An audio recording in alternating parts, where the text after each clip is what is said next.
The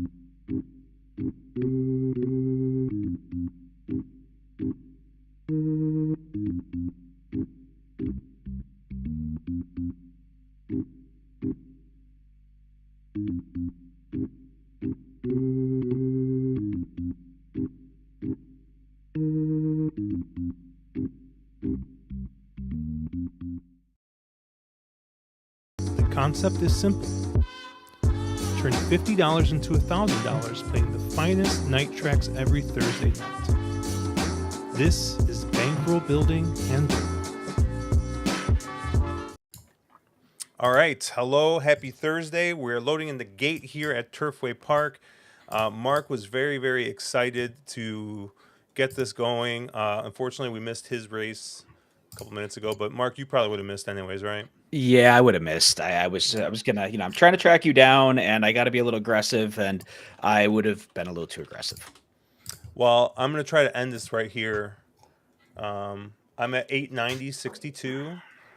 This 3 was a single for me, so I'm gonna do $50 to win on this 3, and let's see if we just end this here at 9-2 at Turfway here. 8's gonna boom you. Ryan Hauer here saying, good evening, you mighty fine D-Gens. Ryan, thank you for tuning in. We're definitely being degenerates here. Yeah, I thought King's Legacy was a single in this spot. So I got a couple pick 3s going with this horse singled. I have it singled in the pick 5, but I got boomed last race, so maybe I get some 4 out of 5s here. Matthew Bickey, hello. Hopefully you are feeling a little bit better. I know you weren't feeling that great earlier this week, so hopefully you kick COVID's ass really quickly and get back out there. Oh, COVID, that's rough, dude. Yeah, I'm gonna spend some time around Josh here in a month or two, so I really hope I do not get COVID out of that. That just doesn't sound appeasing. No. What like you think like I'm just like a super COVID spreader, magnet? like a walking super spreader? I mean, you could be. I mean, Bicky hung out with you for like one day, and he gets COVID. I mean, oh my god, dude, what is going on with this 3? Yeah, I used 3-4 with the 3. Your 3 is so rank, and this is not the ride I expected. No. This what you doing, Walter? Oof. Yeah, I did think 4 was kind of the horse to beat, but if both of my horses go to the front, it probably sets it up for like the 1 or something. I really like this 8, but look at like Walter has not giving the horse any rein, but he's still going. But all right, I think he's got it under control. He's trying to get this horse to settle. But I don't know, it might be too late now.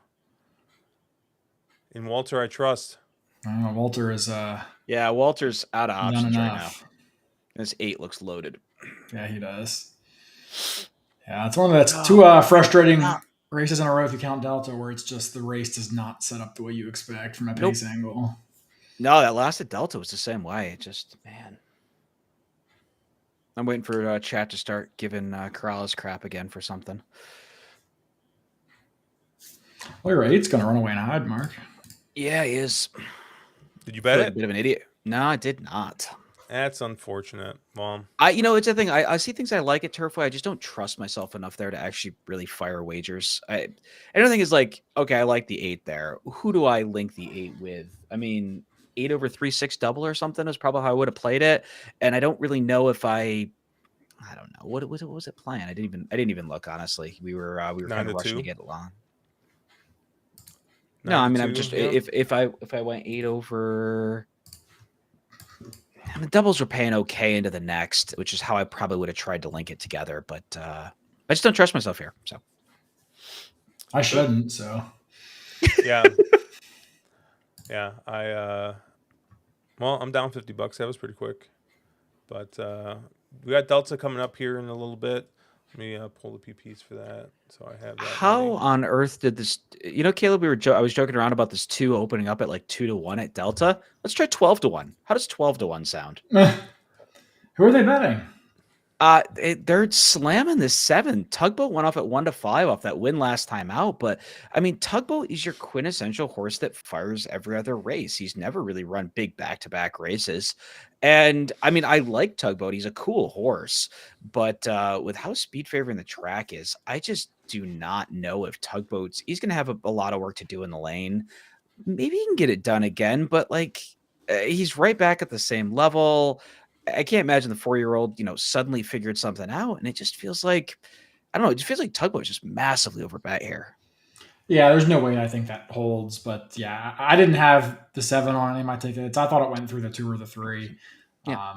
A bit of a head scratcher on the 2 last time out, just kind of quit. But it has some back races that would certainly win. And then the 3 is the other horse I think that looked good. Actually beat Tugboat last time out. Yep. I don't get why he's supposed to be 12-1 in this field, and Tugboat is now currently 1-9. Well, I'm sure there's probably Tugboat has like Tugboat has 16 a cents in start the win in the pool, middle. but still. Yeah, Tugboat has a start in the middle there. So Tugboat won his last start, but 2 back for Right. Well, I appreciate you guys handicapping it for me, so now I know I can bet the 2. You can bet the 7 probably the way that we handicapped it. I saw an E and the 8 on this too, and Mark says it's speed favoring. So, and it's Carl Broberg, CJ McMahon, End Zone Athletics. Like, this is just. I mean, 13-1 is just criminal on this horse. It looks like you're gonna get. God, it looks like you're gonna get 5-1 on this too. Oh. Well, Josh, I got to track you down somewhere. Might as well make it right now.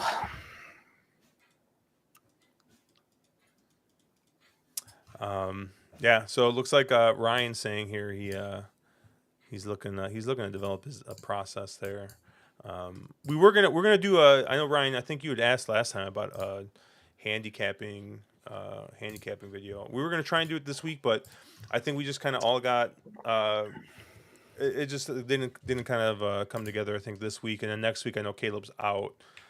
So we'll probably be about 2 weeks out from doing that video, but yeah, I think it'll be fun. We'll find a good race to do it, and kind of do the three different handicapping ways there. Yeah, so you guys kind of got your idea what you're gonna do here at Delta, but yeah, this weekend we got some Derby points races coming, and I don't want to just call this a good card because everyone always calls everything a good card. So there is definitely racing at Fairgrounds this weekend. Not exactly the best racing, I think, is the way Caleb put it, but there's some competitive races. We'll put it at that. We got some, we're gonna have full fields. The turf course is still only, since it's so narrow right now, they're only allowed to have 8 horses. So I think we've got a couple races that got just a ton of AEs that could definitely change on a whim. And I mean, race 11, the Duncan F. Kenner Stakes. That it's definitely a head scratcher. I see Mark already scratching his head because your morning line favorite's a dirt horse. Manny Wah is here at 9-5. The 2 horse here. I mean, if you want to talk about class, which we know doesn't matter, this is definitely the class of the field. I mean, it's got a Grade 2 win in the Phoenix last year. Is one of those horses, just one of those horses that run at Fairgrounds that just wins like one race a year, and you just got like don't know when it's going to happen. Like Captivating Moon does the same thing, right? He's going to win one. He's going to boom you at 20-1 at some point during the year. You just don't know when. So Manny Wah, kind of the similar horse there, was a favorite of Chase, the Wolf of Oak Lawn, or was that one of the horses that we just always attributed to him? Like Flapjack? Was that like Flapjack? I don't know. I know nothing about Flapjack. I don't know what you're talking about. But I thought this was an interesting race. Mark, where did you kind of land? It seems like you got thoughts here. I had thoughts here, and I guess my thoughts start with what do you do with Maniwa? And I really think you just kind of toss Maniwa out of this field.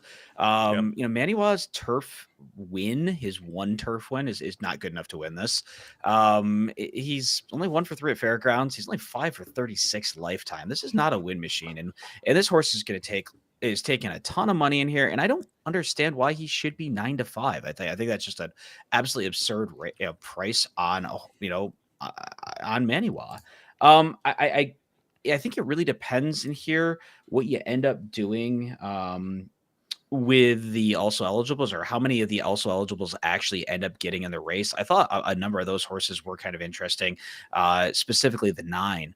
But I think I landed on 2 horses in here, and those are the horse that I would imagine probably ends up going off at favorite, close to co-favorite, and that's the 5 Anguston, who's a horse that has absolutely a ton of early speed. And if everybody tells me that I don't play a ton of Fairgrounds, but everybody tells me that the Fairgrounds turf plays really speed favoring, and I think he probably ends up getting the lead. Horse that seems to be in pretty good form, doesn't really seem to have lost a step. I realize he's been on a bit of a about almost a 2-year layoff or something, but he'd been off for quite a while, but I thought he made quite a bit of sense in here if he returns back to some of the form that he left with. And the other horse that I was really interested in, and I saw was a question mark on Josh's form, and that's the number 1 Pyron. Pyron in here, I realize the horse is 10-1 on the morning line, but has a number of races that make some sense and fit in this field going this trip. He's not a win monster, but there aren't any real win monsters in here. And, he's, that horse that if it gets a little hot on the front end and can mow him down late, he's your horse to kind of do it. I'm sure Caleb has some sort of smart angle and makes a lot more sense than I do, but those are the 2 that I sort of ended up landing on here. Yeah, so I respect the Pyron pick. That's a horse that I kind of have down as like a B in this race. I think, kind of like you mentioned, not no one's a win machine in here, so I don't mind taking a shot on a horse like that. And I think that he does have a couple of excuses in his last races. Some horses just don't handle Kentucky Downs, so I don't mind drawing a line through that last race. And then his race in the turf sprint in the grade 2 at Churchill Downs, that Churchill course was playing very wonky. It was his first start in a couple month layoff. Again, I don't have trouble throwing that race out. If you kind of toss those 2 and look at the remaining 3 turf races, he kind of fits in here. He probably would need pretty close to a career top, but at 10-1, I don't hate taking a shot with him. I don't really care for Anguston in here, just because I think the price will be too short. This is a horse that has 1 race in 3.5 years, albeit it was a win, but I can't take 3-1 on a horse that's an 8-year-old gelding coming off a year and a half layoff that was previously coming off of a year and a half layoff or 2-year layoff. So I can't get there at that price. Even if the figures look good, I'll just have to make him prove to me that he is the same horse that he was in 2019. The horse I did land up on, though, was the number 4, Evan Singh. And I'm a little bit hesitant to take this horse simply because it doesn't seem like there's a ton of speed in this race. And Evan Singh is definitely more of a one-run closer. But I remember watching his race at Saratoga where he won that allowance, and I was really impressed. I mean, visually, it was a super impressive race. He blew the doors off of Thin White Duke, who we know is a pretty respectable turf sprinter, who won a couple of graded stakes and just missed beating Golden Pal in a race up in New York as well. And then in his next 2 races, I mean, Kentucky Downs, probably just didn't totally relish the surface and was chasing down a couple horses that were more forwardly placed than he was and couldn't quite get there. Same story with Keeneland, where the pace was maybe a touch on the slow side, and he just left himself with too much to do. That is a risk here today. I mean, he could just be left with too much to do. But I think, despite the fact that this is a stakes and he was kind of racing in allowance races earlier, I sort of think this is almost a softer spot. I don't think there's anybody in here that scares me. I'm not afraid of Maniwa at all. I'm not afraid of Boldor, really. So I think that, really, I think the race would dramatically change if some of the also eligibles draw in. But assuming that they don't, I really like Evan Singh in here. And honestly, if they do, I think it adds pace, which still kind of makes me like Evan Singh. But those also eligibles are horses that I would also include. Yeah, I know you guys kind of talked about the 1 a little bit here, and I just kind of highlighted. I was just kind of going back through and looking at this horse's back races. I mean, 2 of probably this horse's best races came here at Fairgrounds, going 5.5. So kind of a little bit of a horse for course angle here, and so yeah. So I'm going to go ahead and I'm probably going to key around Pyron a little bit here. I didn't know what to do with this 5. If you kind of look back and just see the long layoffs, and I mean, it's just hard to trust a horse like this coming from such a long layoff. And I don't know. I kind of went back and forth on what I was going to do with this. I mean, at least this is a turf horse, unlike Manny Wah, who's 9 to 5 and it has not necessarily run that great on the turf. The other horse I was interested in was the 6 here, Sign of War, and this is a horse that I think like last year in the summer really got going, and ran some pretty nice races over there in the Texas scene at Houston and Lone Star before Heisa decided to ruin that. But or sorry, the Texas Racing Commission decided to ruin that in spite of Heisa. But yeah, I don't know. I think this is definitely a horse that's going to come out firing. It's going to show some pace, and I always think that that's a really good, really good thing. Going 5.5 basically anywhere, but especially on the speed favoring Fairgrounds turf course. So I kind of landed as 6 as my top pick in this spot. A Sign of War. I'm probably going to toss the short prices in the 5 and the 2, and I'm definitely going to include the 1 somewhere, just kind of off those fairground races. Neither of you guys really talked about Boldor, and any interest in Boldor in the spot? I just thought that Boulder's best races were not good enough to win this. I mean, I realize connections all the way around and everything, but again, I'm a big time form person, and he's just not fast enough. His best stuff just isn't good enough to fay here. Yeah, I didn't really care for him either. I think his best days are behind him, and I think he's kind of a nice like Virginia bred horse that might steal an allowance here and there. But I think there's probably just better horses in here or less exposed horses anyway that might have some more upside. I'm Before also we just go, kind of wanted to test a theory real quick. I mean, I keep hearing this fairgrounds is speed favoring on the turf kind of mantra, but with the current condition of the course, they haven't ran on it very much. What I'm seeing is there's only been one sprint, which was won by a closer, and 8 routes, 0 of which have gone wire to wire. So is that just like I don't play that much fairgrounds, at least not except for 1 year? Is that just like a historical mantra? I mean, are you still going to assume that turf plays the same Yeah, despite the turf condition? that's a good point. The inside of the turf course is just completely mangled, so they've had the rails out on top of it, and that's why it's so narrow as well. And when you watch the races, you see the jocks taking these horses to the outside rail down the stretch. So I think whenever you have a course that's kind of playing like that, um, I just think weird stuff happens. When you start seeing jocks going all the way to the outside rail, like it's just not a normal thing. So that's a good point. I mean, historically it has played very speed favoring, but I mean we're talking a 5.5 for a long turf sprint here. Sure, I mean, sure. I think speed's just always going to be good. And but to your point, the I thought the 9 horse was pretty interesting. My pal Maddie, but is on the also eligible list. So this is like I said, this is definitely a spot where I think you're going to want to be um, flexible. You're going to want to see who draws in, see if anyone scratches out, and kind of play accordingly. But yeah, I'll probably use the 6 and the 1 for sure, unless one of them scratches.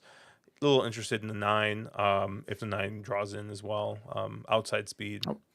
Hey Josh, if you play a little bit of a little bit of fairgrounds, I had also liked the 9 when I capped this, but what do you make of like the 10 or the 11 in this field? I mean, you're talking horses that have not had a ton of tries over turf, but both have quite a bit of speed. They can be forwardly placed. Surveillance, the 10 is on a 2 race win streak. One of both of those coming at fairgrounds, and I thought the 11 has run some at points in his career has run some really nice races as well. So, any interest in either of those? I kind of it was sort of a weird race to handicap for the stream because I like 3 horses that aren't actually in the race yet.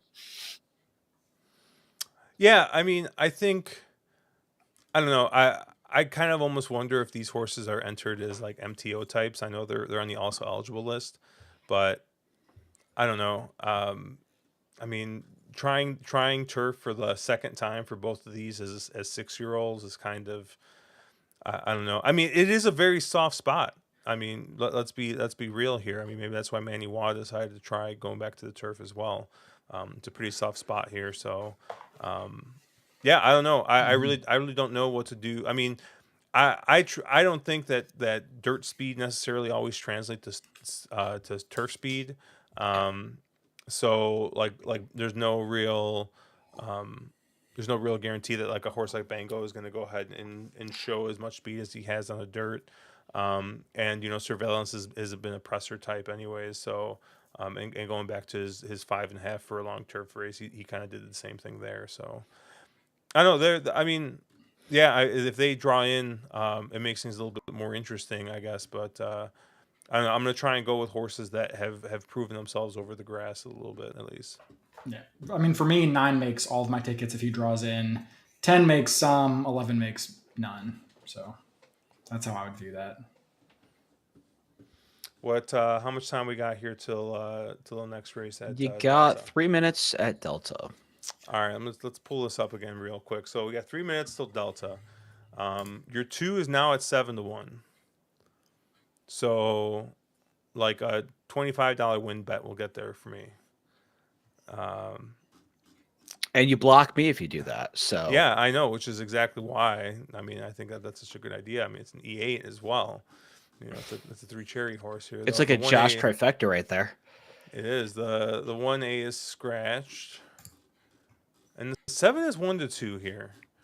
So, and you guys just don't believe this 1-2, right? I mean, I'm brazen that this horse doesn't look like a towering horse. Is this a little bit different on time form and on DRF or? Nope, Not really. not really. Yeah, I don't. I I don't. think I still don't get the money on this 7. Like I thought for sure he would float up to like 5-2 or something, and the 2 and 3 would both come down. But I don't know. We'll see. But I mean, I didn't want to play this race because I want to play the turf. I have a better opinion in the turfway race. But if the odds are going to be this out of touch, it might force my hand a little bit, or how I would say out of touch anyway. Maybe they're just all smarter than I am, which is probably the answer. Yeah. I mean, hey, you might not be the smartest man in Louisiana, but you might be the best looking. So keep that going for you. no, I just thought the 2 here, should be your controlling speed if they want to go. I just, and I don't know. I had a hard time. These 5 furlong races are just so speed dominant. I'm willing to kind of draw a line through that last race that something weird happened. I don't know what it was. Obviously it was quite a ways ago. You have over 180-day layoff, but Broberg's really, really good on the long layoff. Seems to put this one in the spot. Horse has done really well at Delta, and I thought this was the kind of horse that. I mean, I don't love the horse or anything, but felt like a horse to start a nice slam double. So, Yeah, if What I was going to race play won? somebody here, it would be the 3. I still might, depending on what price I get, but I don't love. There's a late jockey change apparently on the 3 to somebody I've never heard of. Marv, I don't know if you're familiar with nope. Theodric Frederick Thick Ledette. Lede. You're probably right. It's probably Oh, Lede. Lede, It's it's probably French. Louisiana. Yeah, it's Louisiana. Not a jock. I would imagine that's somebody's, workout jock or something. Not one I know at all. Yeah, so that makes me a little anxious to go to the 3 here, given that you don't actually get Devin Magnin. But By the way, your Lede is 0 for 30 at at Delta. He's 4 for 120 on the year, or the past 12 months. So he's a due. 3% jock. So that might be enough to get me just to sit this race out because I like the 2, but I don't really trust him per se. And the 3 I trust more, but I don't trust the jockey. watch Tugboat Boom us all here. So I mean, the money would suggest that's what's going to happen. Yeah, I'm going to be betting the 1 here, Fish and Chick, and I'm going to be doing a 1-2 exacta box here for $5. So I got $25 to win on this 1. So hopefully that's enough that if the 1 wins, it gets me there. And I also got the exacta box with the 1-2. I just thought the 1, the 1's coming back to a fast track. I thought that the horse's fast track races, I mean, absolutely fit here, and is going to be showing a little bit of speed, I think, up the inside. Brisnet kind of doesn't necessarily have the 2 as the fastest horse early. So we'll see what happens to this 1. Austin Gustafson, obviously good second off the claim, good second with the trainer. obviously going to see improvement from that last slop start. And the horse has just never liked the slop. Looking at his 2 tries there, so So you bet this one, huh? yep. I looked at the one because I looked at the same angles you did there, Josh. But those wins, while they were fast enough, also came against much weaker. And Gustafson, despite normally being a really solid trainer here, has been really bad this meet. Yeah. I'm only seeing 6%. I don't know what DRF has. He's 2 for 33 on the meet. Yeah, he's been 6% on the meet. He's that normally a was enough to scare me 16% guy. off. He's terrible. Yeah, that was enough to scare me off, but I don't hate the play there either. So yeah, I ended up sitting out here. Tommy saying that he's impressed by your quick math there. I mean, I'm normally good if I have that many fingers. So, all right, they're off.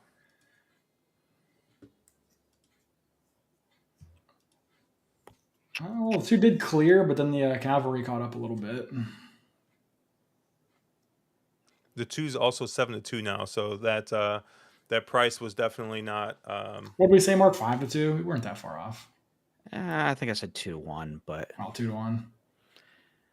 But he looks awful good. That's the 4 on the lead. That's the. Oh shit! That's the 4. I thought that was the 2. What happened to the 2? The 2's doing the moonwalk up the rail with my 1. Yeah. Well, 3's going to come running, but going to run out of real estate. That 4's too good. Well, made the right pass. That was the other horse I kind of looked at, but I went with the 1. That's unfortunate. And 4 was kind of the wild card and one of the few horses that wasn't really, jumping way up in class in here, and that hasn't come out of common races against everybody else, it seems like. So at least we were right about the 7 being just a massive, massive underlay. Yeah. Yep. How much does that pay? How much does what pay? Knowing that the 7 is a massive underlay. 3 more victory points. Okay. Cash those in later. But Caleb, you did say that you had stronger opinions here at Turfway Park. Which is the first time I've probably ever said that in my life. What do you like here at Turfway? Yeah, so I actually had a stable alert in this race for the number 3 Bronze Beast.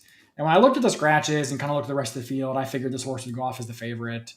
Right now, he's like tied for second choice. I mean, it's kind of bounced back and forth. So you're not going to get a great price on him. But I was kind of scared he was going to go off like 2-1. So the fact that it looks like he might be in the 4-1 or 9-2 range makes me happy enough. I thought in his last race on December 29th, he really probably was the best horse in that race. That's a race that was kind of controlled up front with Malibu Time setting the pace, or sitting just off the pace anyway, and going on to win. But more importantly, I think Bronze Beast was making a move coming into the turn and got floated like 15 wide by another horse. Just lost all kinds of ground and really just pretty much had no chance, and still was closing late despite the fact that he lost a ton of ground there. So I thought that was a better race than it looked. I thought he probably was the best horse in that race, and I thought that was probably flattered when Malibu Time came back to win again. 2 back in the race that he was in, the winner, Bourbon Traffic, also was a repeat winner. So it seems like this is a horse that is maybe just kind of putting things together. That last race at Turfway, the Brisnet Fig, is the best in the field, and it's the best in the field by quite a margin. So that's why I'm kind of surprised he's not taking more money than he is. Yeah, PDT does bring up a good point. I don't have a ton of confidence in Abel Lascano winning 1 in a day, much less 2, but I think I couldn't really find anywhere else to go, and I had a pretty strong opinion on him. So I'm just going to make a win bet as long as I get anything in the ballpark of 3-1 or 7-2. Mark, you didn't even look at Turfway, right? I did. I capped the 3 races. I landed on the same horse that Caleb did, the 3, and the other horse I was interested a little bit in here is the 6 Battling Bailiff, who I thought won last time out over this track, showed quite a bit more speed. I realized there's more speed signed on here, and they had to drop absolutely to the floor to get that win. But I was wondering if that win, maybe something clicked, and this one it takes a little bit of a step forward here and is kind of a major player. I thought that Battling Bailiff, who is actually taking a little bit of money off that morning line, did make some sense here. And I realized, maiden claiming 5 up to a $7,500 claim here is not a big step forward, but is a bit of a step forward. There's no monsters in here. There's a lot of horses that have shown that they're just really not that good. And I would give this 6, another shot to prove to me that, maybe he's improved a little or taken a step forward. So, Well, you guys have 2 of the 3 horses I have in this race. The 3 and the 6 were 2 of the horses. Who do you think the last horse is? Find wait, the eight, what, find the eight, find the eight. either the 2 or the 9?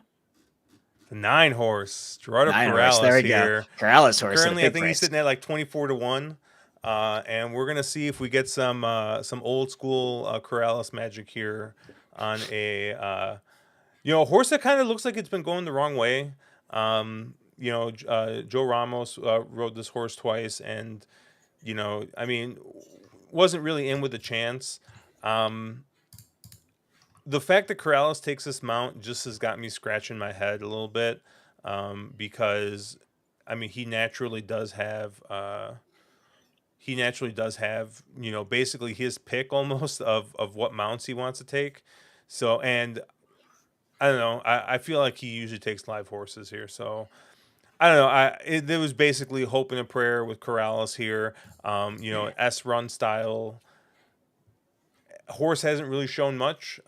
Does have maybe like 1 or 2 turf races that do fit here. Going if you have to go way back. So it's definitely a horse that looks like he should be 30-1. Let's put it that way. But I don't know. See if Corrales can work out some kind of miracle trip here.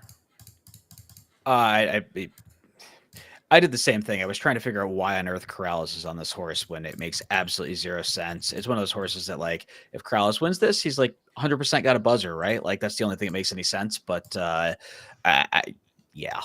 Please send your complaints of buzzer accusations to Mark Capitan at Random City in UK. But yeah, I looked at your 9.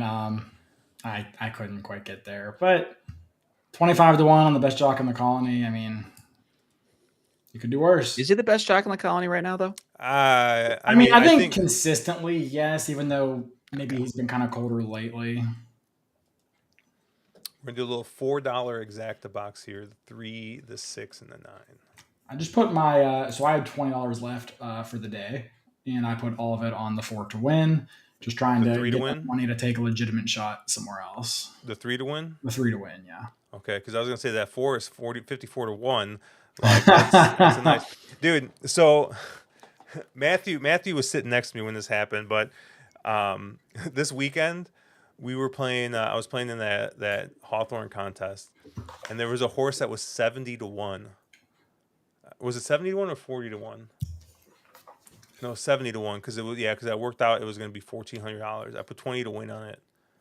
Fucking horse finishes second, and the chalk wins, and I'm just like, it's like the one time I don't just like exacted the horse with the other, and I mean the chalk looked super good in that race too. Like, you know what I mean? Like it wasn't like right. It wasn't like I was trying to beat bad chalk.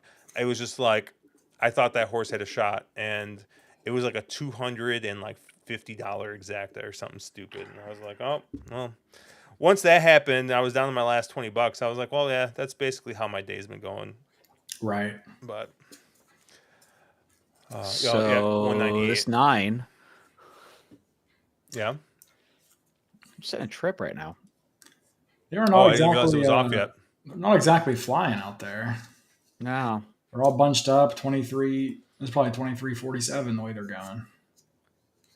23 right on the almost on the dot.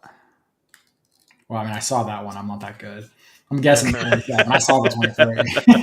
Yeah, I didn't see the half. So, 47. 40, almost 47-1, but they don't round up. Wow. So I'm going to take credit for that. You're good at this. Well, if the 3 can find a way to get outside, I think he's your winner. But yeah, 12 also has some horse here, it looks like. 12's got a horse. And the 11 on the fence, it looks like, too. But the 6 might keep the finding. 11. Wow. Yeah. The 6 isn't going to let him by. I try to make it tight for him. Damn. Yeah. I had the right idea. Yeah, I ended up playing a try on my own account. With the 11 was my key in second and third, but didn't have anything with the 6 on top. Well, I guess maybe I should play this Turfway place more then, huh? Yeah, 6 to 1. 6 to 1 was good. Yeah. Matthew Bickey just saying 6 top ROI horse. I'm Yep. just handing out winners like free candy over here. Yep. One of these days, I'll be Oh. smart enough just to mush him during our contest. I should. Well, I was gonna say I should have been smart enough to mush him during the Hawthorne contest, but Wait. How about mushing me? Considering that was my horse too. yeah, Nah, Read it? I'm Okay. sure. Okay. Cool. Yeah. Okay. yeah, Cool. Matthew's Um, sure. Bickey's much smarter than I am at Turfway. I'm not even gonna try to debate that one. Ryan had a question earlier. I don't know if we addressed it much or not, but how much stock do you put in jockey and trainer stats? According to Papo, a little too much. It depends on who you ask, right? I mean, Papo doesn't even look. Mark, I mean, probably more than either Josh or myself, but Yep. it just depends. I think for me personally, I don't put a lot of stock into it unless it's something like extreme, like a jockey's 0 for 50 or a trainer's winning 42% or something. Like if I get something extreme, I might, upgrade or downgrade accordingly. But in general, I'm not going to go put a ton of stock in the fact that Rudy's 0 for 9 to start Aqueduct, or that Linda won 2 of her first 4, or that shitty jockey changes. Like, okay, Irad gets off, but Jose gets up. I'm like, can I make sense out of that? Like, not really. So I just don't really care. But I guess it depends. I mean, there's different ways to approach it.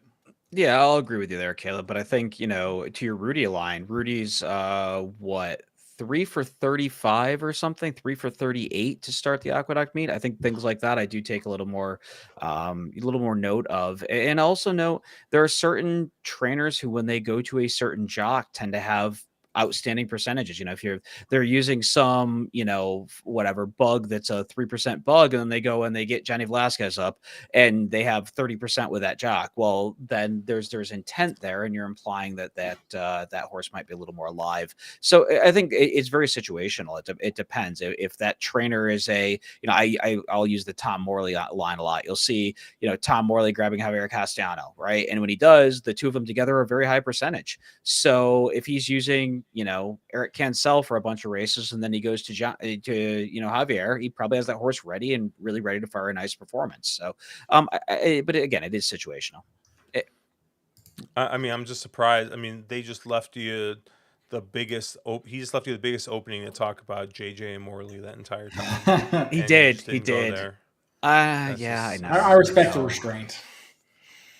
Yeah, I mean, I misread what he meant. I thought he meant like jockey trainer stats, like this jock riding for this trainer kind of thing, not necessarily individually. I do take some stock in jockey stats, but I feel like jockey stats in particular are kind of sometimes just baked in to the price in general, right? Like if you got a 7% jock aboard a horse, like generally, like if Irad was on that same horse, the price is going to be cut because of it, right? So and Caleb and I were actually talking about this. I think we were probably talking about this weekend, right? Like, or not this weekend, but at some point when we were gaming, that there's no, like, every horse has a price, right? Like we can sit here and talk about how we hate this horse, that it's favorite, right? How we hate Manny Wah, right? If Manny Wah's 12 to 1, like you better believe I'm fucking betting Manny Wah in that spot, right? Like that's much different than Manny Wah being 9 to 5. So it just really depends, right? It's about being fluid. It's about being it's about just kind of trying to figure out like what holds importance to you. There was a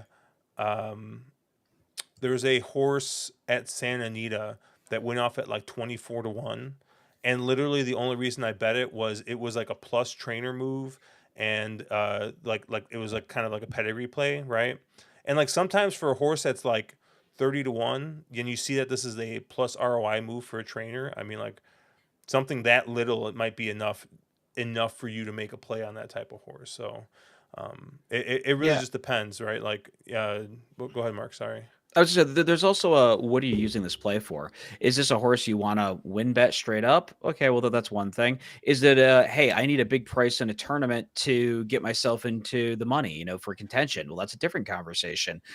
Is it the type of thing of I'm an ABC player and I'm looking for that B type price horse to in a pick five? That's a completely different conversation. So I think depending on how you use those stats really depends on the type of player you are and the type of situation you're in and how you're approaching it. There's, again, back to what Josh said, there's the right price for every horse. And it just depends on how you're getting there.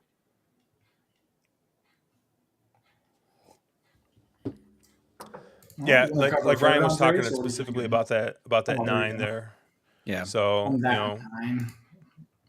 Which yeah, 9? That was the the Corrals horse in the previous race at that had Turfway.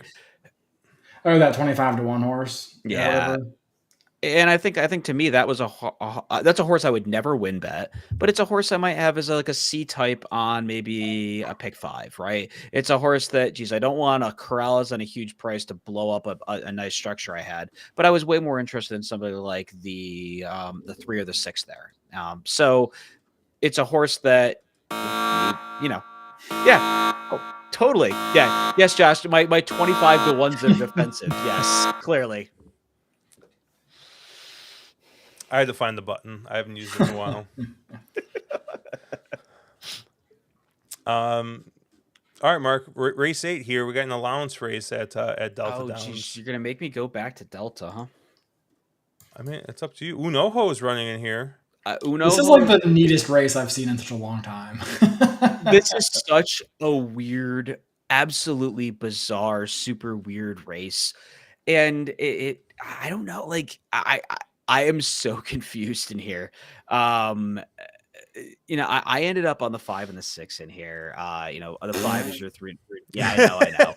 I'm Hold on, horribly wait, let me- boring. do I need to I get this ended out up on the again? chalk and and I ended up with the 2 shortest prices, right? Oh, we got the double alert. No. Oh, jeez. Yeah.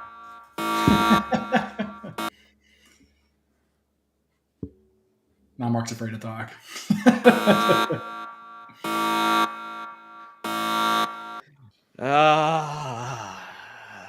No, I mean, what do you do with Unaho in here, right? Like, this is an absolutely massive class drop. But it's a horse that, I don't know. I mean, he won the Rebel, and then what the hell else has he done? He's won the Rebel and a maiden, and he was an absolute no-show in the Arkansas Derby, an absolute no-show in the wood chipper or wood chopper or whatever the hell that race is at Fairgrounds. And I don't know. I mean, I can't imagine a 36K allowance non-winner as a 3 was really the target all along. I just realized my take on Unoho is kind of yeah, this is a ton of class relief. This is absolutely falling off a class cliff. Maybe he's good enough to get it done with that amount of class relief, but is this really the target? And is he really the same horse that he was a year ago? And I just really don't think that he is.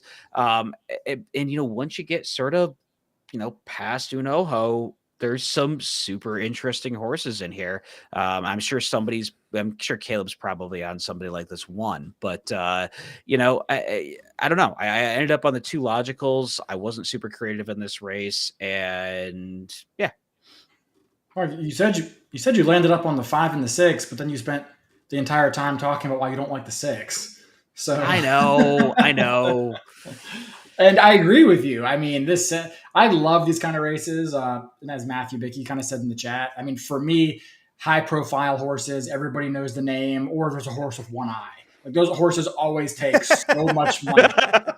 Like always take so much money. And these are I think the 6 and the 5 are both horses that are, one run closers dropping into spaces that I don't know necessarily makes sense for them. I mean, they're probably better longer. I don't know that they're necessarily better going shorter here. I mean, if you look at the 5, he's 3-5 right now. When he was in South America, he was campaigned exclusively at marathon distances. They brought him over here. They tried routing him on synthetic, routing him on the turf.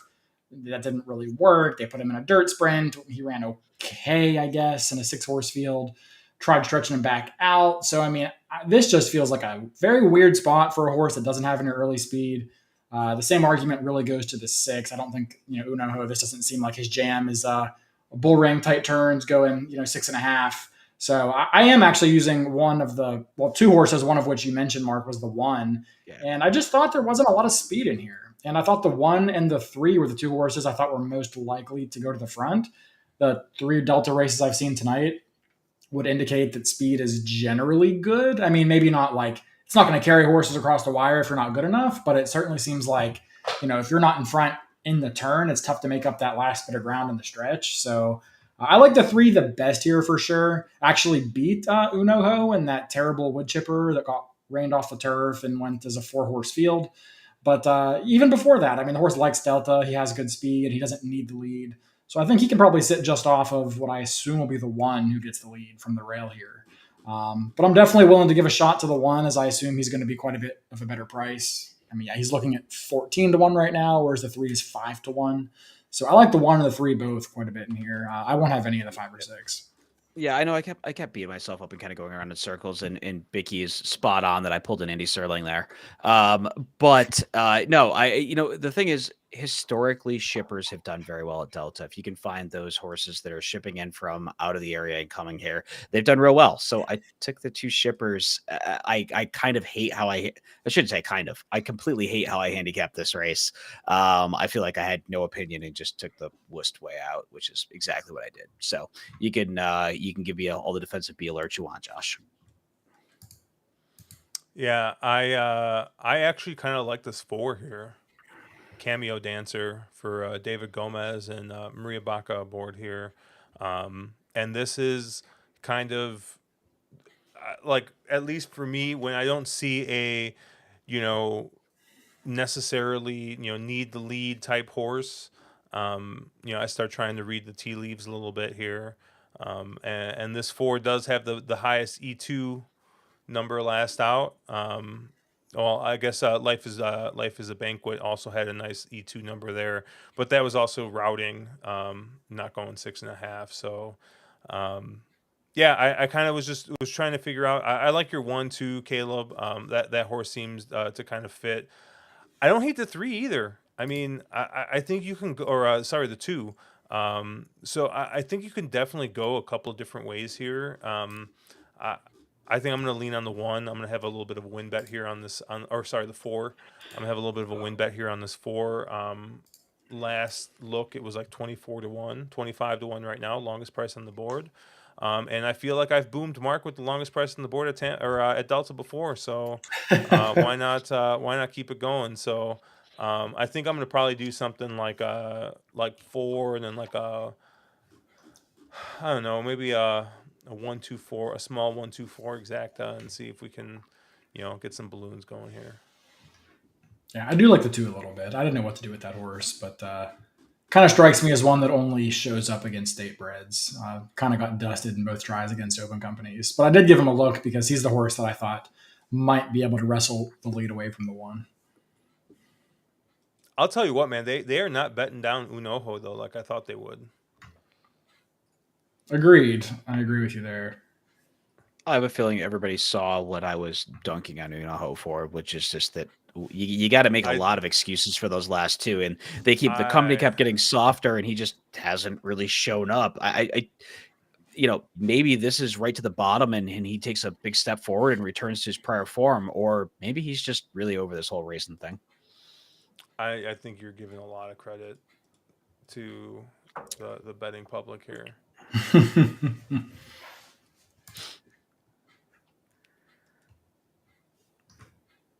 Yeah, but if they're not betting him and he's a no name, doesn't that actually mean that doesn't reverse? All right. Well, I got a 1-2-4 exacta box for $4. I got 10 to win on this 4.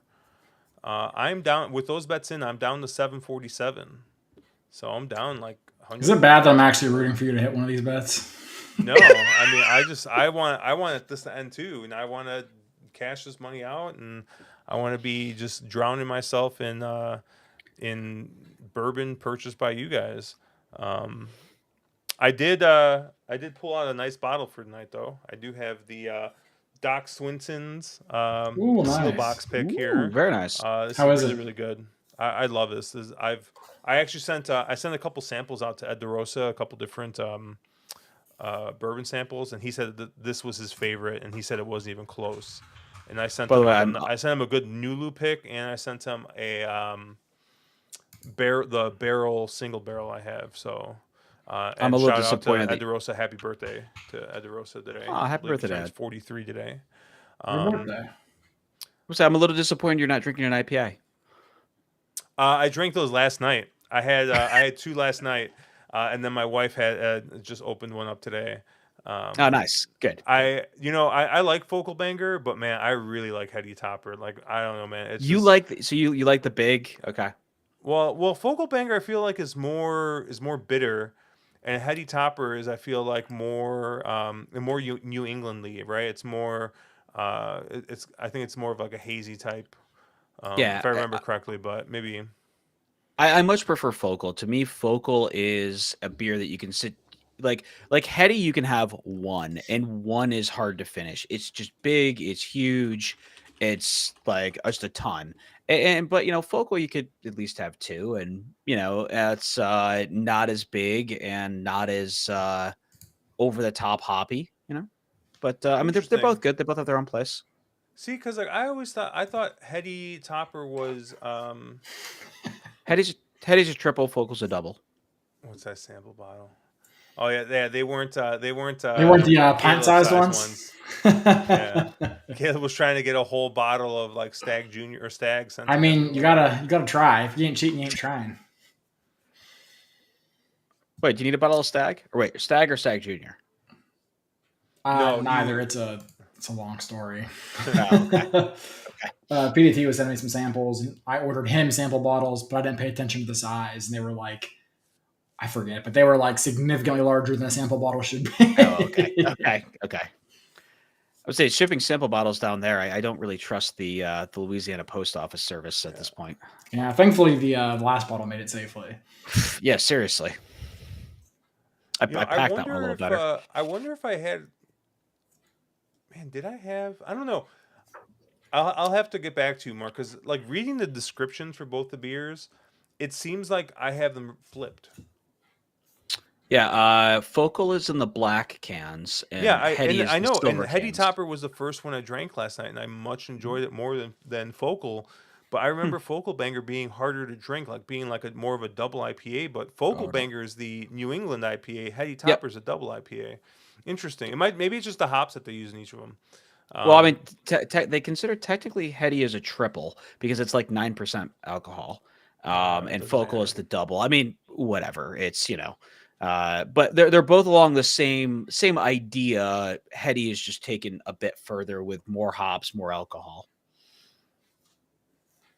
and that's per Kimmich. So, you know, Who's Kimmich?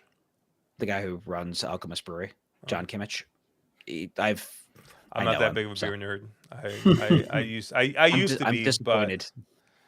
um, my wife wants to go to and uh, so apparently we'll kind of go back, but so that Brew Dog just opened up that rooftop in Vegas. So I definitely want to Ooh, check that out when we go, Mark. yeah, definitely, definitely. But my wife wants to stay at the Brew Dog has a hotel in Columbus. So she wants to Ah, go. She wants to go do. Ooh, put my. But she wants to go there for her birthday. So I'm thinking either that. well, I might see if she you know, wants to go because I think if I remember correctly, um, uh, Dogfish Head I think has a hotel as well out in Delaware. Oh, I didn't know that. They very well may. They've become a big thing. Honestly, if your wife is really into the beer scene, go to Burlington. And I mean, you're right in beer mecca. Burlington's a gorgeous town. It's right on Lake Champlain, Yeah, and there's like 20 of the best breweries in the country are within a 30-minute drive, and it's gorgeous. It's in the mountains. Ton of amazing disc golf. and you It's know awesome, what? man. Burlington Coat Factory, where there's more than great coats. Right? No, is that not where? No. Wrong Burlington, but I respect the lyrical genius there.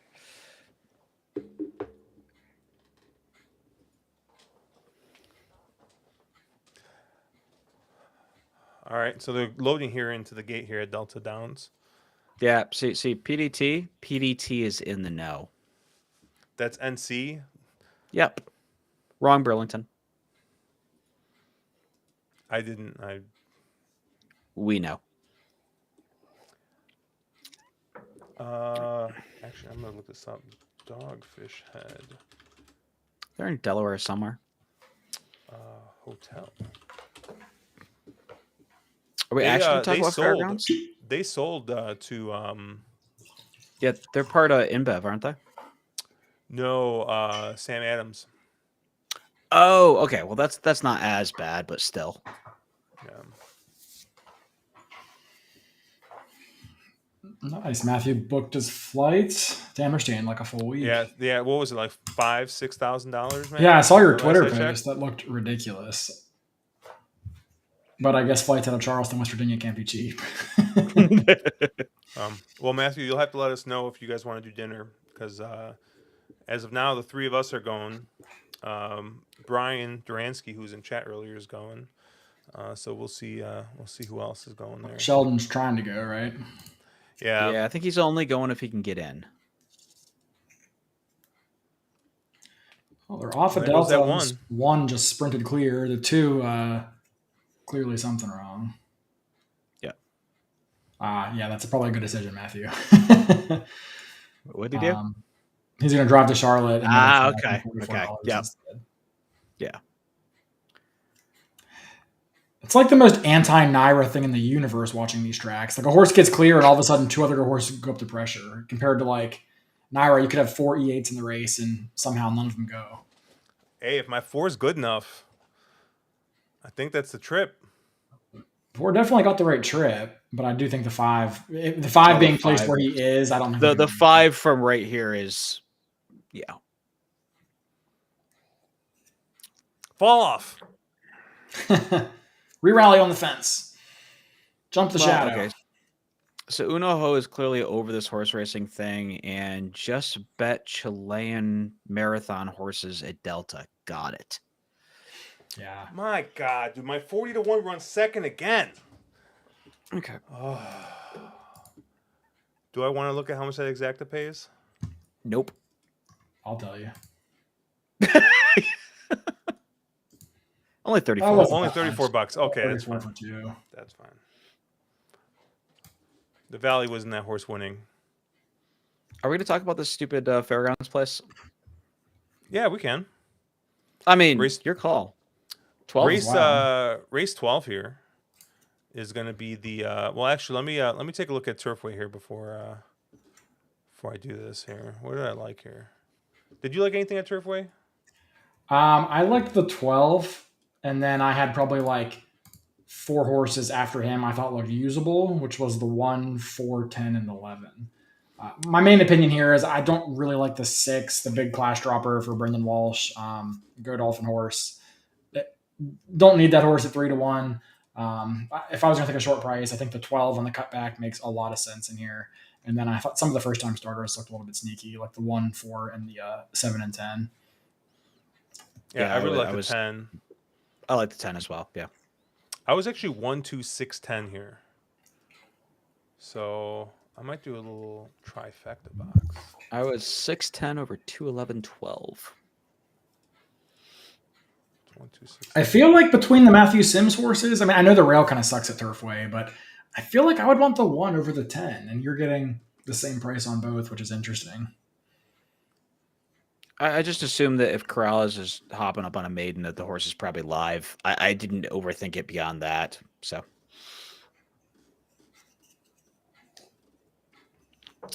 I'm going to bet this 2 to win. The 2? Yeah. 2? Okay. I don't hate that at all. Invasive getting a huge jock upgrade, is getting Lasix for the first time, and this trainer is 1 for 2, right? And had won at a pretty large price first time Lasix here. So yeah, we'll see. We'll see if we get a little bit of improvement here on this 2. And then I got a 1, 2, 6, 10 trifecta box for $1. So I'm dead in my my horizontal, so I'll use my 4 horses there in the trifecta and see if we get something there. But yeah, race 12 here, the Silver Bullet Day Stakes. I thought this was a pretty interesting race. This was one of the rare races in that get run in Louisiana in general that didn't have a ton of pace in it. So I kind of landed on 2 horses I thought that were going to be your most likely horses to be on the front. I think the 4, the Alley's Look, is probably going to be your favorite here. And this horse has run 2 really nice races here at Fairgrounds, going a mile, coming right back here, going a mile and 70. And I think this horse is going to be tough to beat here. Pretty versatile type horse, has been on the front end. And I guess I really don't understand what happened that last race, because they rated the horse, but the horse won on the front end pretty easy, setting some honest pace for her maiden breaker. So why the change of tactics, I don't know. Maybe they're just trying to teach the horse something, but you hate to see them do that in the stakes race. But it's coming right back here. And gets a much more intelligent and smarter and good looking jockey in Louis Saez aboard. So I think they're going to be more aggressive with this 4. So 4 is my top pick. But if for some reason Brad Cox wants to utilize those tactics he used last race, I do want to have a little bit of the 3 here, Ayun Hivano here. 2 back, going a mile and 16th here at Fairgrounds, 1 wire to wire. In that same race that the Alley's Look was in, was kind of one of the pace setters there. So we'll see if this horse maybe has a little bit more of an improvement here, because this horse is going to be pretty loose, I think, out there. I don't think there's a ton of pace in here. So I landed on the 3 and the 4 in this spot. Caleb, where did you kind of land here? Yeah, I don't mind the 4, but I don't think there's a way in the world that horse goes off as the favorite as long as Chop Chop shows up. This horse was the favorite in the Breeders' Cup Juvenile Fillies, and it didn't show up at all in that race, but it's hard to think she won't be the favorite in here just based off of her body of work up until that point. That being said, I don't really want to take Chop Chop at a short price in here. It's hard for me to get over what happened in that last race. I was really high on her going into the Juvenile Fillies, and then she just absolutely didn't do any running at all. I don't know what happened. I mean, before Saturday, if I'm going to bet this race, I might have to Google and see, did she bleed or was something off with her? But if not, there's no apparent excuse for how badly she ran that day. So if I don't find an excuse, through researching, then that's a horse that's tough for me to use at what's likely to be a very short price. I'm not totally against the number 4, the other Cox horse. I kind of don't like to see these Cox horses only win once out of 4 starts. Typically, his cream of the crop, or just win more often than that. But that's more anecdotal. The horse I actually landed on, which will probably surprise everybody, is the number 7, Forest Chimes. This is a horse for Jason Barkley that went out at 13-1 on her debut, going 2 turns, basically this configuration at this track, and just absolutely buried a field. Won by 7.5 lengths, as easy as you could ask for. The field was all strung out, tends to indicate there was some quality in that. And I was just really impressed. She needs to run faster to win this race, but she absolutely has a right to take a step forward in her second career start. So I really like Forest Chimes in here. I think that, generally I don't love horses that just break their maiden and come back to face winners the first time. But Jason Barkley, not a guy who's known for getting a ton of success first time out. When he does, maiden winners last out. Out of 27 starters, he gets 22% winners with a pretty healthy ROI. So I think Forest Chimes here makes a lot of sense. To win your debut going 2 turns on the dirt is very difficult. And for her to do it in that fashion out of a very productive dam, I'm pretty impressed. And I'll be willing to take a flyer on her, who probably goes under the radar with the entry of the 2 Cox horses in here. Yeah, I also really like Josh's 3, but I was desperately afraid that if I picked that horse, he would make me say the name and then knock me for it. So I decided not to choose that horse. But no, I ended up on the 2 Cox horses, and then you guys kind of mentioned every other horse I liked. I thought this was a wide open betting affair. I would want to have be more spread in this race than any other race in the sequence. I think, especially with these younger, specifically fillies, where there is probably a lot of upside to a bunch of these. This is where you kind of spread a little bit and try to catch a price. I will have the 3, 4, 5, 6, and 7 on tickets if I was playing through this sequence. So is that basically you're just not using the 1? Or the 2. And the 2?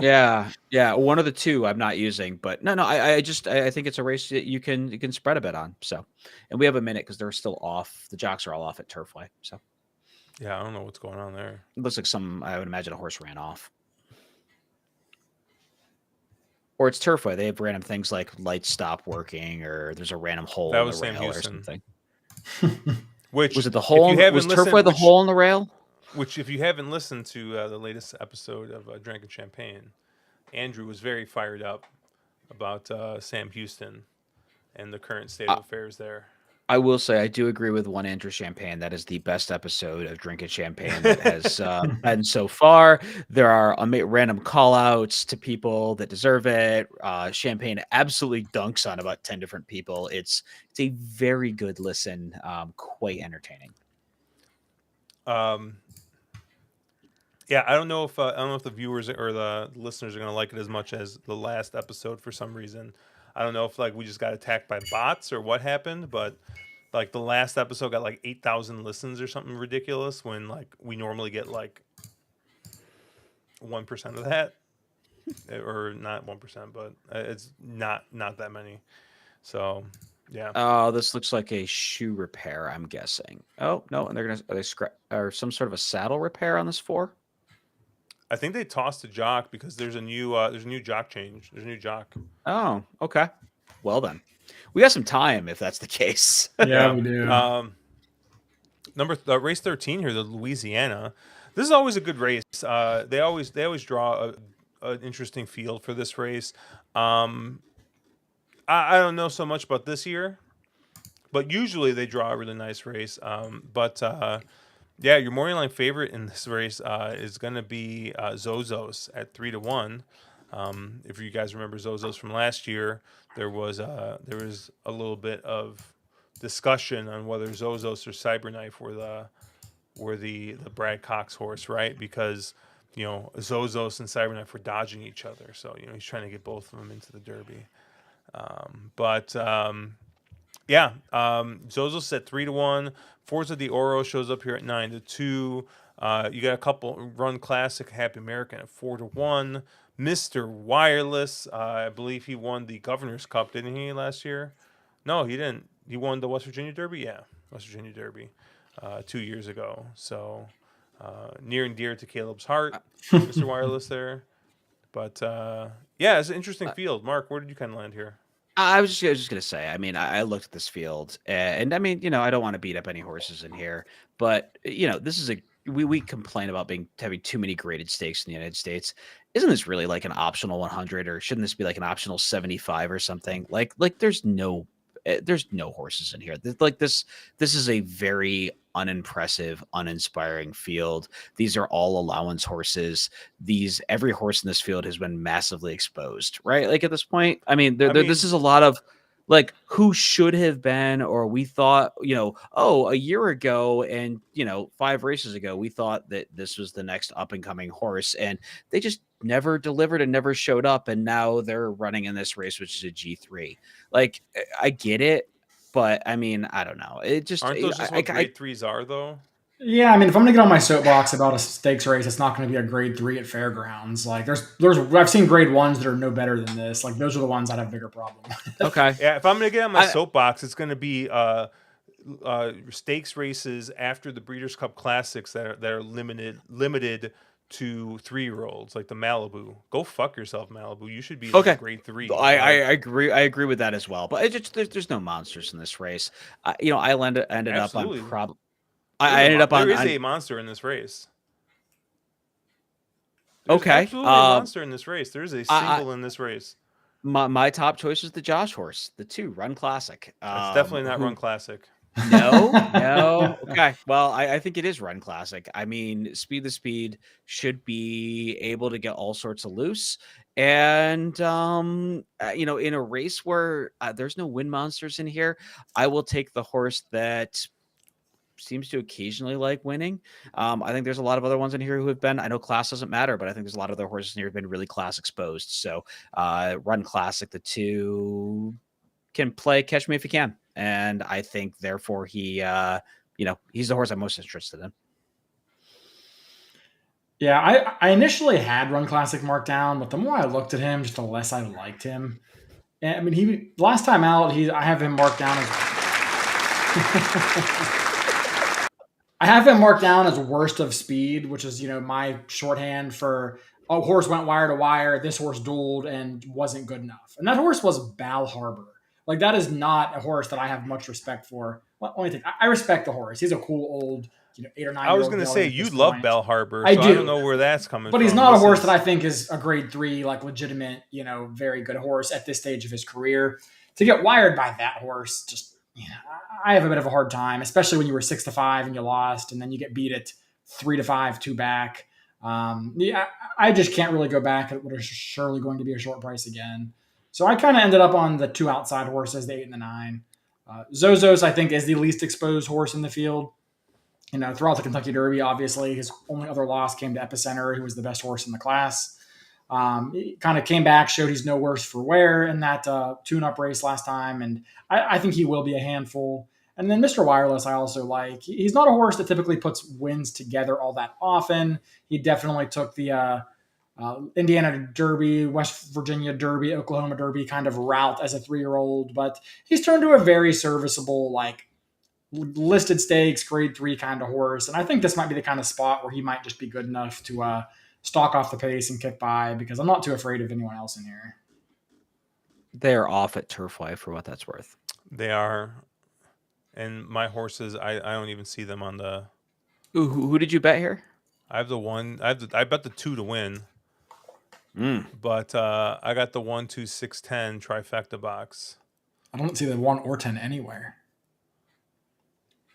Oh,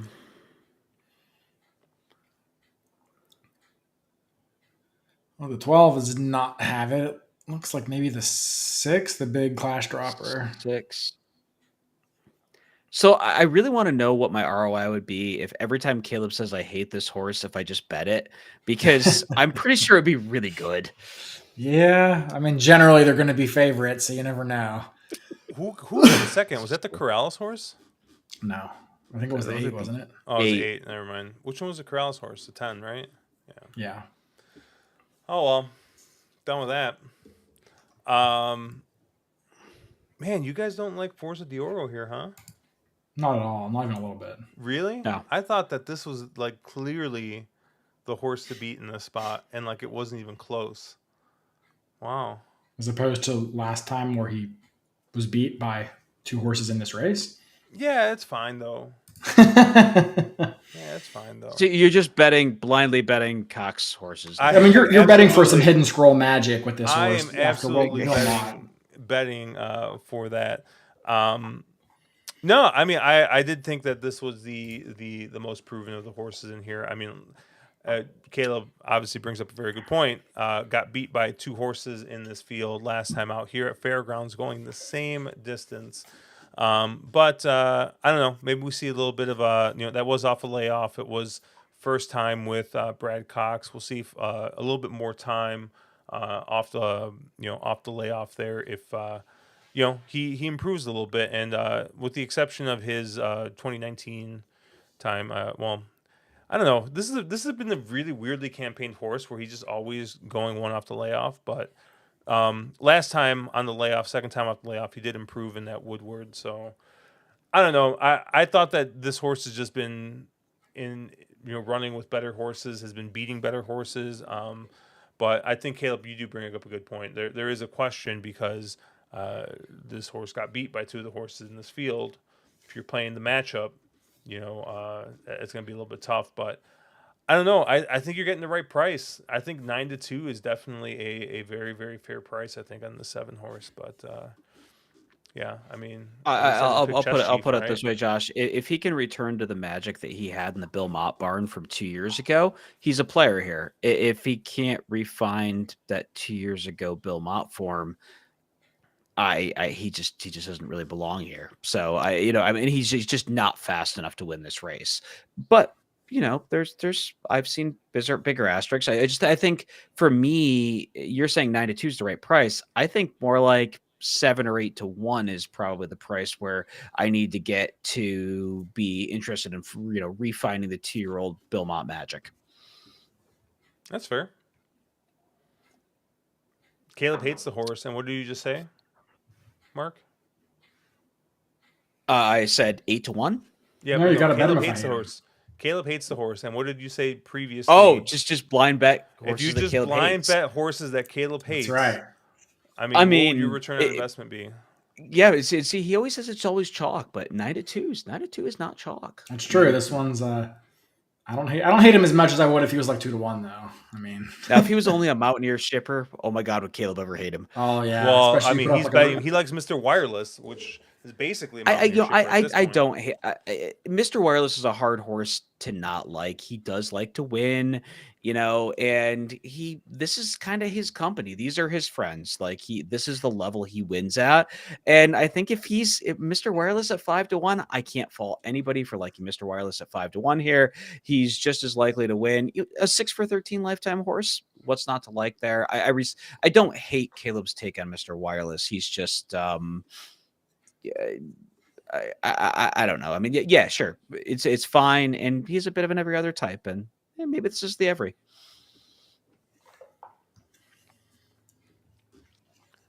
All right, let's move on to the big one, Lecomte here. Gonna be going a mile and 16th on the dirt here. So I did cap this with Andrew Champagne, and we didn't have morning lines at the time. He liked morning coffee or instant coffee. So he took the Mark Capitan route apparently, as instant coffee is your 5-2 morning line favorite here. I thought I we was even have being to ask who you have, Josh. no, but I thought I was being smart, thinking like, hey, like maybe. Oh, well, no. Who do you think I have? You think I have The the one, 8. don't you? No, I think Oh, you have the 8. okay. So you're smarter than I thought. Yes, yeah. I did pick the 8. 2 fills here, and but I did have a Oh, little it's a bit of a Revelli caveat here. horse. Of course, I did Josh have a has little the bit of a Revelli caveat horse. here, right? You know, I thought I was going to get a better price on this horse, but this is the second choice, 4-1 second choice. And I thought maybe I was going to be like in the 6 to 8-1 range with this horse. But I definitely thought that like a horse like the Echo again, I know, is coming off a two very poor efforts. And for some reason, they still think that they're going to stretch this horse out instead of just sprinting this horse. I don't understand what they're thinking. But I thought Echo again would be much shorter than this, just based on connections, based on name, based on, I mean, it's a gun runner. Like, I don't know. I think that this horse is still going to take some money. But yeah, I'd like the 8, and especially if there's going to be any type of cut in the ground, there's going to be any kind of if it's wet at all. I mean, this horse kind of did freak a little bit, I think, last time out in the street sense, won a grade 3, but it was in the slop. So yeah, it just kind of depends on what you think of that last effort. I think with the 8-2 fills here, but yeah, I see all the horse ran at Canterbury automatic toss. Yeah. But Mark, tell me, why did you land on instant coffee, you fucking chalk eating weasel? I did not end up on instant coffee. Damn it. No. I actually ended up on a 3-horse Bromley, and I will make no bones about it. This is 100% a hunch play. I happen to work at Bromley Mountain, which is the ski resort I ski at, so I ended up on the 3-horse Bromley. No, but I actually am somewhat interested in the Paulo Lobo horse, the Bromley. Obviously, I saw the name and was like, oh, that's cool. And then you do a little more digging, and the horse is 2 for 2. And probably a little too slow to win this off what I've seen so far, and I'm not sure the pedigree says stretching out. but the horse does know how to win.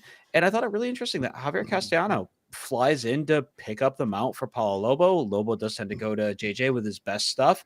I really wonder if this one was a horse that OXO paid big money for, and they kind of didn't know what they had, and maybe you're just figuring out that this horse might have a little more talent than they thought. They're definitely trying to stretch out. I don't know if this horse really wants to go classic distance longer term, maybe a horse that becomes a more 7 furlong miler type, but I like horses that like to win.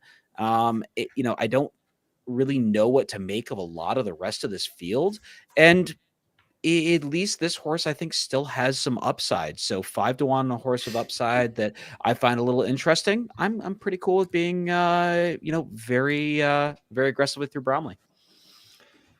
Yeah, I struggled in this race. Actually, I feel pretty similar to you in this race, Josh, and that I was really surprised to see the 8 at 4-1 because I also thought that horse looked pretty sneaky in here, but I figured I would have gotten like twice that price. I thought I'd get 8-1.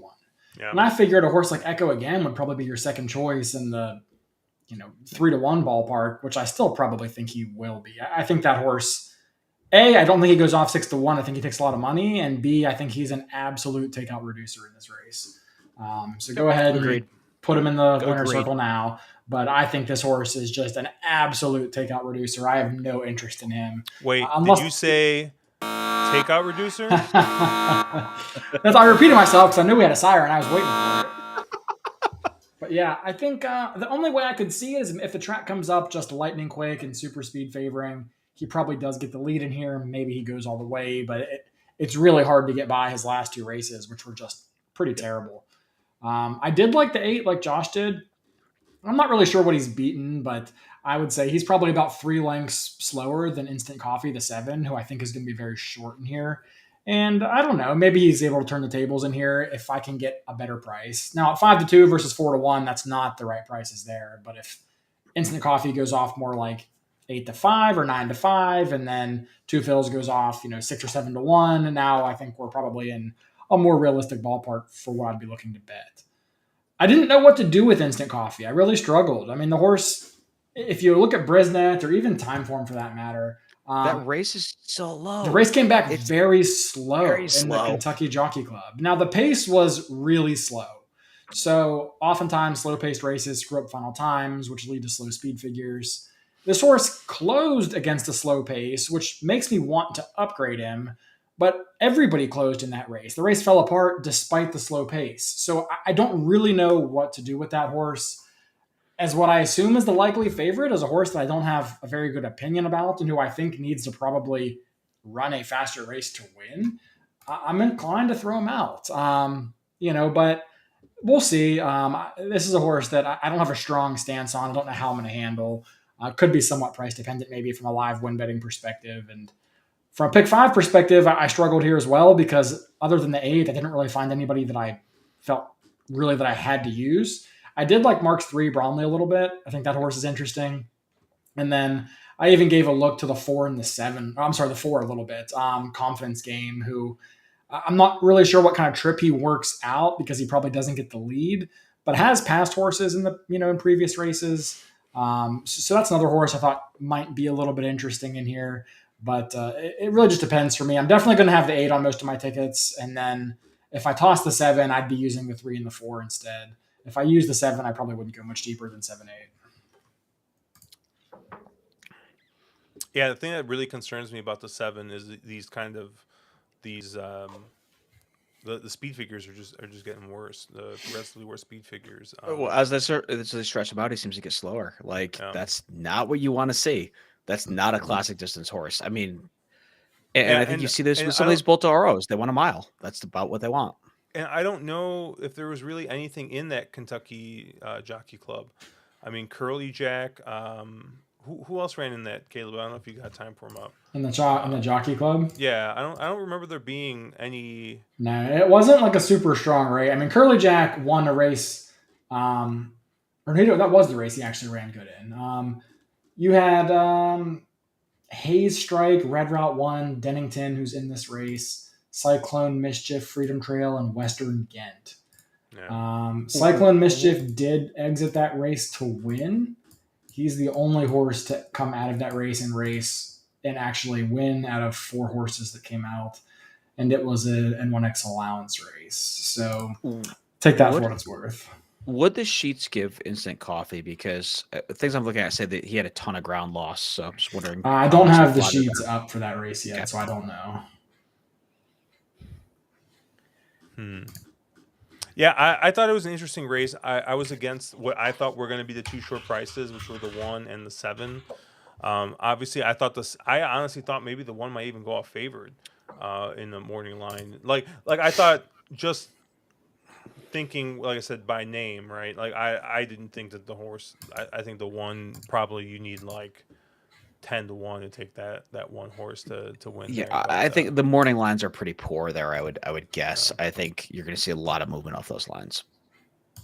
Yeah, but let me see if I can win this fucking contest here. According to Trackus, Mark, Instant Coffee covered 59 more feet than Curly Jack and was 20 to 40 feet more than pretty much every horse in the field, except for the last 2 finishers. So it does look like he had a ton of ground loss and was kind of running into a slow pace. So that figure very well could be a little bit light or not totally representative of what he's going to run. Yeah, I saw 4 to 5 wide around the final corner, and when you see numbers like that, that implies quite a bit of loss. No, that's a good catch. I mean, that kind of makes me a little more forgiving of that figure. Josh, you're going to win the contest at Delta? I'm trying to, but man, I sort of thought the 6 was going to be like 4 to 5. I'm surprised you're actually getting 2 to 1. I'm shocked at the price on the 6. Yeah, because I didn't know where else you could go. Like I looked and I'm like, if not the 6, then the only other horse I even gave a look to was the 8. 8, yeah, same. I had a hard time, and maybe a slight like stink eye glance to the 10. But this was a race where if it's not the 6, then I don't know who it is. Yeah. I mean, I tried to make the argument for the 5 just off the big layoff, but this, it really feels like it's the 6 or a guess.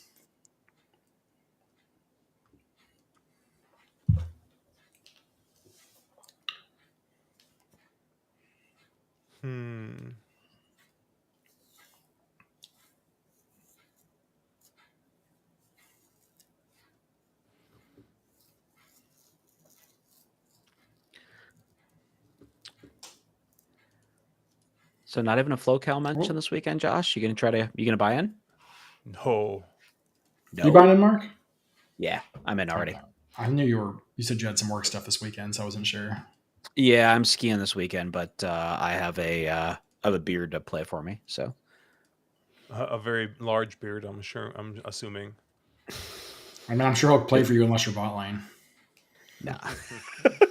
No, I should be able to make any changes. So it's just a emergency gate scratch kind of a thing that I need somebody to move plays for. That's tough to do with a live format like FloCal. I mean, Saturday's not bad because I tend to play the first day sort of pick and price style anyways, and then sort of see where I sit after the first day. And then, True. And then like if you're out of it after day 1, then you're stabbing day 2 regardless. Exactly. If you're in the lead day 1, then obviously day 2, you're going to play a little more selective. Exactly. All right. So I played a 6 over 7-8 exacta, and I played a 6 7-8 try. Did you pay it late enough did not to get win the lead. if you win? Yes, but the 6 did not get the lead, and I'm very concerned now. I didn't know that he would get the lead, but I thought he'd be no worse than like 2nd or 3rd. This is a little surprising. And he is 6th. And took all the money, is even money now. And he's getting stuffed down on the fence and losing, getting shuffled back. This is not what you hope to see.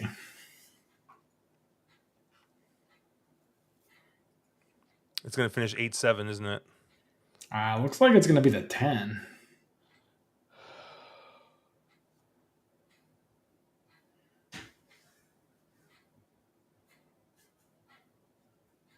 And I finished 2nd, 3rd, and 4th.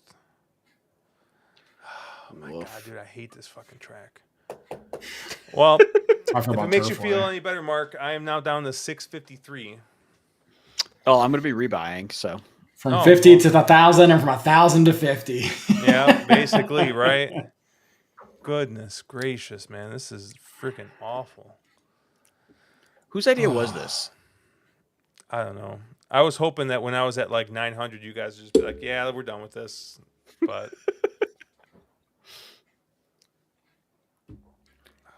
And the fucking 8 wins. If the 8, well, no, they showed 8 winning, and the 8 didn't win. 10 won. So Oh, if the 10 8 won? won, I would Okay. have been. If the 8 won, I would have been pissed. But yeah, no. I mean, it looks like Caleb, we get to do your favorite thing once again is continue to bet Turfway Park and Delta Downs. It's only gonna take one. I mean, it's gotta take one good night at Turfway, and we can get there. But those good nights are few and far between for us. Not few and far between for our buddies, as we saw the Lord of the Synth, cash for like 60 grand tonight. So shout out to Kevin on that huge hit. Like it's just incredible what he does at Turfway, and like I don't understand it. I wish I did, but yeah, it's just incredible how he dominates that track. But that's gonna do it for us this weekend. Yeah, I don't know. Not much going on. Mark, you got FloCal. Caleb. Caleb, I'll what are be you? in some smaller tournaments, just kind of messing around for a bit. Cool. Yeah, and I don't know. I've spent so much money on last chance, first chance feeders already.